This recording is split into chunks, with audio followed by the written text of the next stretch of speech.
So yun, no? Umpisa na natin yung sasakyan ni Bossing. So Sir Chuk, hi guys, hello ka naman dyan, Sir Chuk. Okay guys, yun, no? Ito yung mugs again. So ayan siya guys, currently naka-stock siya na yung original na pang Love Life na 2 spec. Ayan. So ang nangyari, imbes sa papalitan lang yung kanyang mugs, nag-decide si Bossing na i-heavy maintenance na rin siya guys. So, may dala-dala kaming gamit ni Sir Chuk ngayon. ang ating props.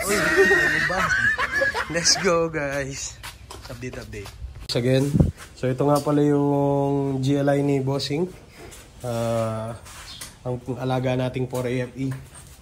So guys, no, share ko lang yung sinasabi ko sa inyo about kay Snow na yung kulay nila sa body and sa engine bay is magkaiba. So ayan siya guys. Dito pastel color. Pagdating dito sa labas, may pagka-metallic. Although hindi na ito yung original na kulay niya.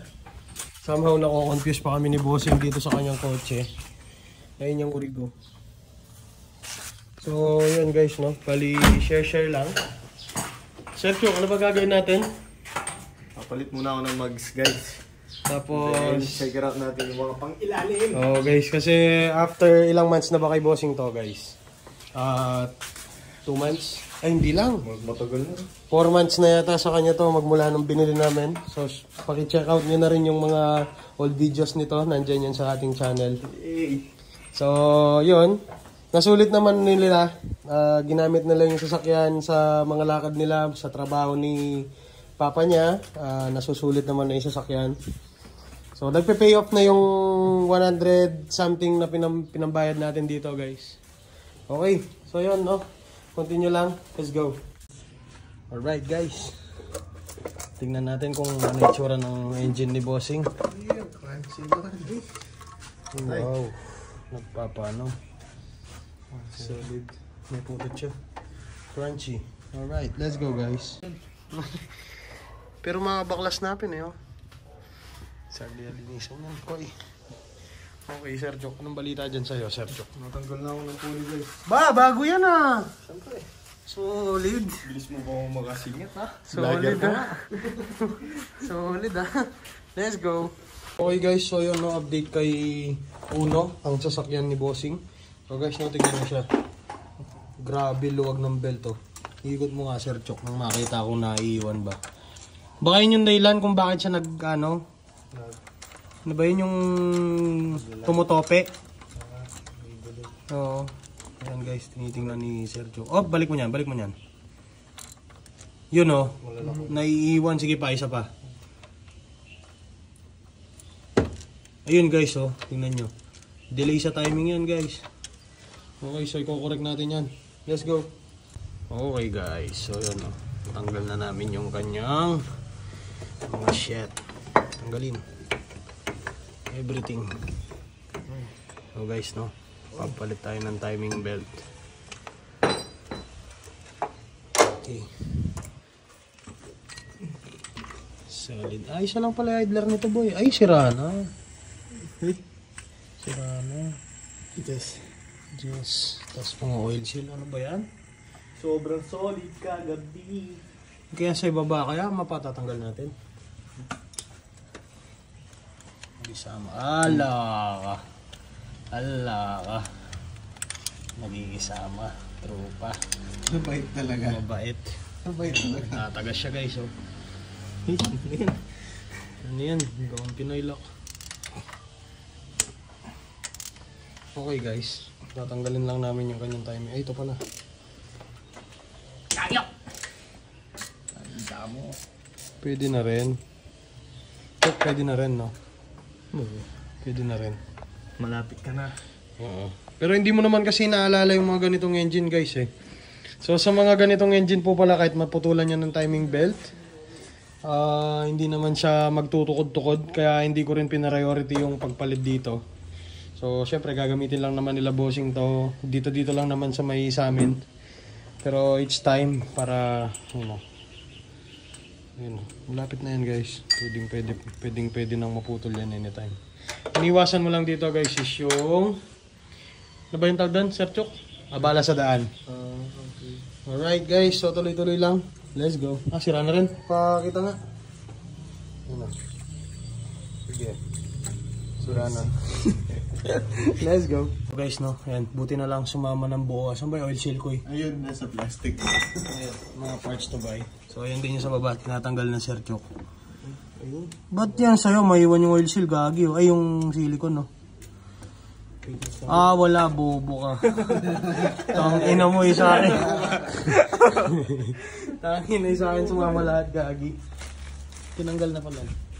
Tatanggal naman yan, buo, no? Yun, no? Buo din. Yun.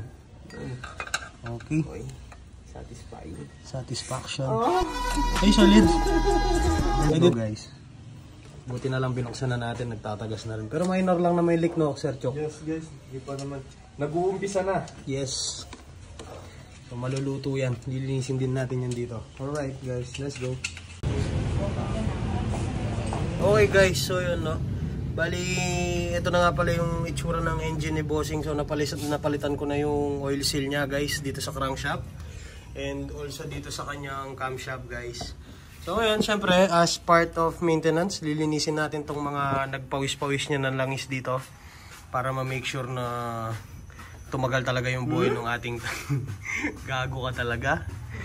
Para tumagal talaga yung buhay nung crankshaft and hindi pala ng timing belt. Okay guys, so syempre no, bali ang paglilinis natin pa rin dito is syempre ang favorite product natin, All Surface Cleaner Engine Degreaser by The Best. Alright guys, let's go. Okay.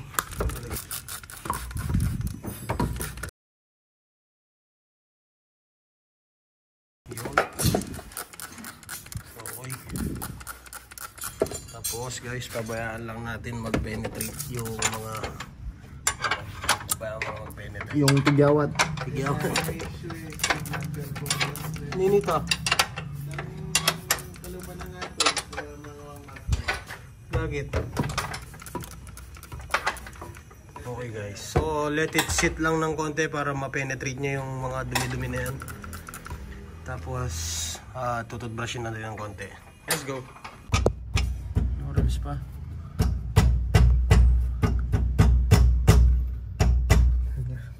Ha?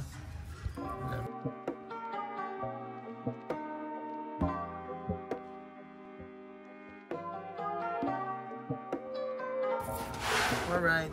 Okay guys, so yun no. First session done. Lumalabas-labas na yung ating mga aluminum dyan. Banatan pa natin guys.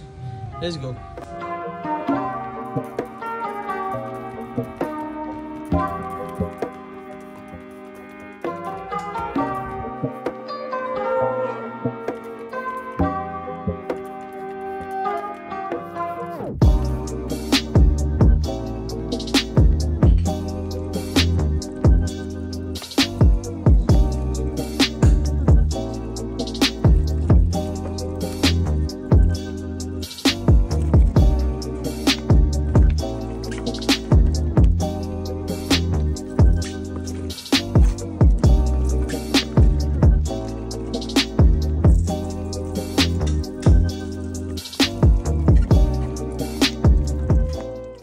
So yun kay Sir Chok pala no. Sir Chok, anong balita sa'yo dyan? Pati nga naman ang nilala. Uy, bago. Bago? Pogi pa sa'yo, gagi. Okay lang. Okay lang. Okay lang. Let's go. Okay guys, so yun no. Ito na yung kanyang dito sa may timing belt side. So, hindi na natin siya nalinisan ng puro-puro guys. Kasi nga masikip. Pero compare naman dun sa kanina guys. Much better naman na yan. So ngayon guys, isi-set lang natin yung timing nito para maisara na yung harapan. Bago na rin yung kanyang brake dito guys. So ready na to. Let's go guys. Okay guys, so yun, kasabay ng bagong timing belt is bagong tensioner bearing. So yun no, kasi magaspang na yung dati niya. Okay guys, so sasalpak lang yan dito.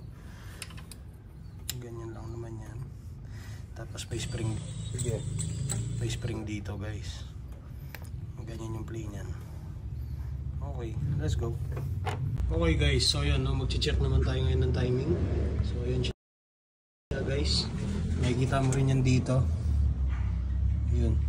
So itong line na to pupunta dito sa timing mark na to. So dito rin yung tinitignan mo. Ayan siya. And lash yung dito sa baba. Ayan siya guys. Wait. Ayan na. Kita nyo ba? Tapos naka-preset na yung aking spring. Nakahila na yan. So ready na tayo maglagay ng ating bagong belt guys. Ay, ito na siya. Okay. So replacement lang yung ginamit natin. Hindi na tayo nag-original. So napakalayo ng presyo guys. Kung yung original na timing belt nito is umabot siya ng 100,000 kilometers. So it would take 10 years para kay bossing ko. Average na tinatakbo niya lang yun na 10,000 a year. So it would take 10 years guys.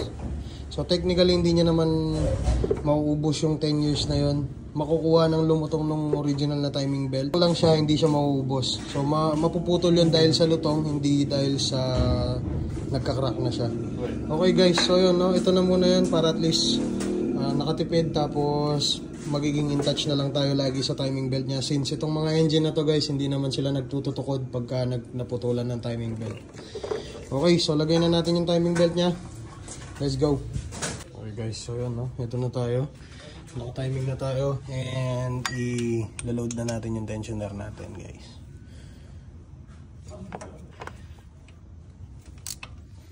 Kita nyo, yun o. Kita nyo ba guys? Nag-load siya ng gusto. So double check natin kung walang gumalaw sa mga timing part natin guys. Okay. Isa, tama. Tapos pangalawa, tama. Okay, so sa tension naman ng belt, magti-treated tayo. Yung papalagpasin mo ng 3 ngipin yun para mag-tension. Let's go.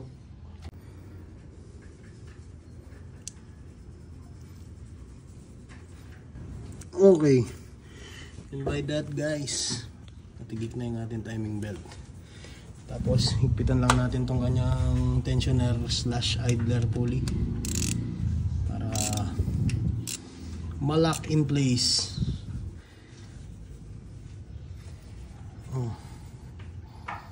Okay. And then yun na siya. Malayong malayo dun sa dati niya guys na napakalugay na. So guys, no, okay na yung timing belt natin. Sasara lang natin to. Tapos subukan natin. Let's go. Okay guys, so yun, no, first start. Sige frame, tira. Start. Yung solid. Napaka-solid. So yun, ayusin ko na lang to guys. Mukhang napaikli yung putol ko. Tignan natin kung may nag-iba.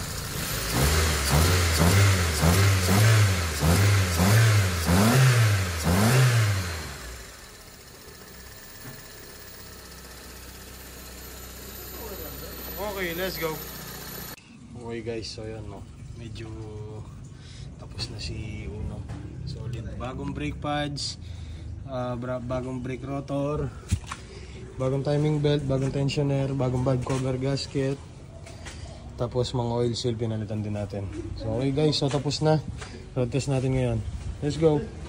Okay guys, so after ng maraming kalikot at tornilyo, eto na yung kotse ni Bossing. So guys, no, please comment down below naman kung worth it ba yung binili nating Vios G na mags. Let's go. So again guys, we're with Sir Chok, syempre. Hi guys. And Sir Efrain. So syempre guys, kailangan natin kumain ng, kahit na hindi tayo kumakain ng lutong bahay muna ngayon. Ito muna. Ha! Putang ina, ang dami niyan, boy. Solid. Hey guys, so yun, no, shoutout nga pala sa aking uncle na nagpadala ng aming pangkain ngayong gabi. So maraming salamat, Tito Lem. Ito na yung resibo. Let's go. Guys, no, so kwento ko lang po sa inyo. Ito loko-loko to. Ikaw nga magkwento, ano ginawa mo dito? Inubos ko yung isang ganyan. Nilaklak niya yung isang ganito guys. Solid. Kaya nyo ba yan guys? Tangina. Kakainin mo isang buo hayop. So guys, no, kakain muna kami. Alright, let's go. Okay guys, so yan no. Naalala lang namin bigla. Ako lang pala. So kaya namin napili yung spot na to para kung saan kami kakain. Yan yung pagkain mo. So guys no, so malapit nang magiba yung view dito. Inumpisa na yung mga flyover na dadaan. So time will come yung runabout na to mawawala na. So syempre part to ng pagiging Angeles boy namin. So syempre hindi namin kakalimutan yung mga bagay-bagay dito sa Angeles guys. Okay guys, so yun, kain tayo guys. Let's go. Let's go. Okay guys, so yun no. Again, okay na yung sasakyan ni Bossing. So yung mga nirereklamo niyang sumasayaw-sayaw yung manibela niya habang nagdadrive siya na ganon dahil dun sa bukol na gulong yun guys. Kaya tayo nagpalit ng mags. Kasi ang pinaka-motive namin is ang pinaka-motive ni Bossing is bumili ng brand new na 14s na tires. Ang kaso sabi ko sa kanya, in 10 years hindi mo mauubos yung brand new na tires na yun. So might as well magpalit ka na lang ng mags. Tapos mag second hand na muna na gulong. Kaya nagpalit kami ng look din ng sasakyan niya. So at least this time kung gusto niya ng magpalit ng kahit anong mags, naka 15s na siya. So madali yung tire options, madali yung mags options. Basta marami kang magagawa and syempre sama na yung mas pogi sa sasakyan talaga.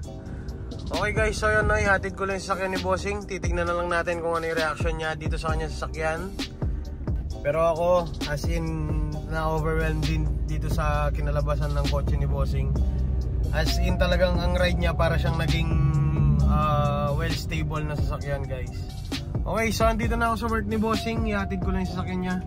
Alright, let's go guys. Okay na yung sasakyan ni Bossing. Let's go guys. Dito na tayo ulit kay 1K. Alright, 1K. Let's go. Let's go.